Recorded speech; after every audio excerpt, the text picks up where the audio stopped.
नमस्कार दोस्तों, आपको मेरी चैनल रिपोर्ट पढ़ना में।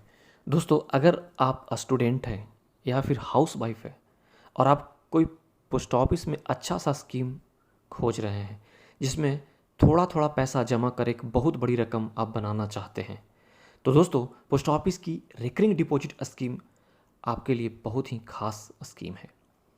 जी हाँ, ये आपके लिए ही बनी है, जिसमें आप डेली कुछ अपने पॉकेट मनी से पैसा बचाकर आप मंथली जमा करें तो मैच्योरिटी पूरा होने पर आपको एक बहुत बड़ी रकम मिलेगी, वो भी सिर्फ 5 साल में ही, वो भी आपके सीधे सीधे खाते में। जी हाँ दोस्तों, आज मैं आपको इस वीडियो के माध्यम से बताऊंगा पोस्ट ऑफिस की इस अनोखी स्कीम के बारे में, जिसमें आप 500 रुपये जमा कर पा सकते हैं 11 लाख रुपये।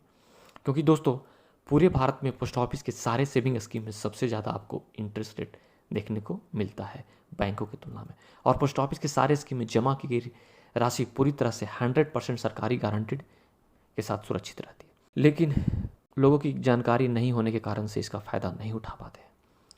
तो दोस्तों चलिए मैं आपको फटाफट पोस्ट ऑफिस की इस स्कीम को समझा देता हूँ कि कैसे आपको अप्लाई करना है इस स्कीम में, कितना आप रुपये से स्टार्ट कर सकते हैं, कैसे आवेदन करना होगा, क्या डॉक्यूमेंट चाहिए इस स्कीम का फ़ायदा लेने के लिए, नॉमिनी फैसिलिटी है कि नहीं, टीडीएस कितना कटेगा और टैक्स बेनिफिट मिलती है कि नहीं मिलती है, इस स्कीम को एक शहर से दूसरे शहर में ट्रांसफ़र कर सकते हैं नहीं कर सकते हैं, ये तमाम जानकारी पोस्ट ऑफिस की इस स्कीम से जुड़ी पूरी प्रक्रिया आपको मैं बता देता हूँ विस्तार से।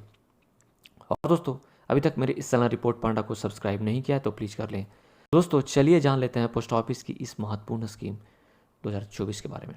तो दोस्तों पोस्ट ऑफिस की इस स्कीम के तहत किसी भी प्रकार का कोई एज लिमिट नहीं रखा गया, आप बच्चा से लेकर बूढ़ा तक भी इस प्लान का फ़ायदा उठा सकते हैं। मिनिमम अमाउंट है तो दोस्तों आपको मिनिमम डिपॉजिट अमाउंट इसमें आप 100 रुपये से आप मिनिमम स्टार्ट कर सकते हैं।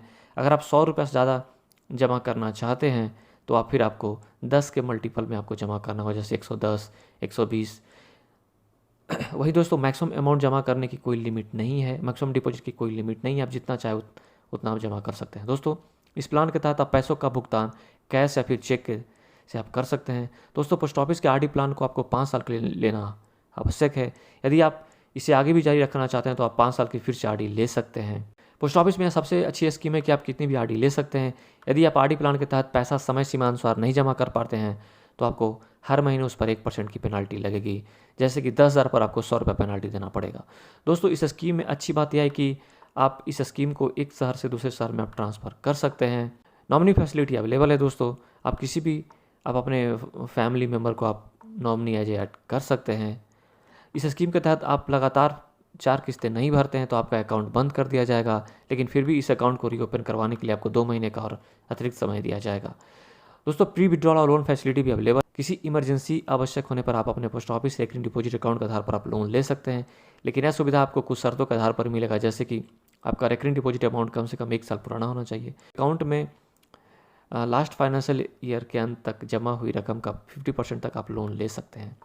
दोस्तों अब जान लेते हैं कि post office recurring deposit interest rate 2024 में कितना ब्याज मिल रहा है अभी। तो दोस्तों post office latest RD interest 6.7% है।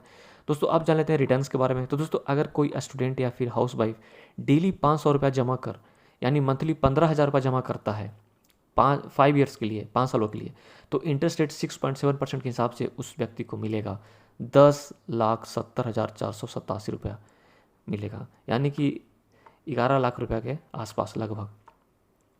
दोस्तों tax benefit on post office RD account जान लेते हैं। दोस्तों post office recurring deposit account में जमा होने वाली रकम उस पे मिलने वाली पर ब्याज पर आपको किसी प्रकार की टैक्स में छूट नहीं मिलती है।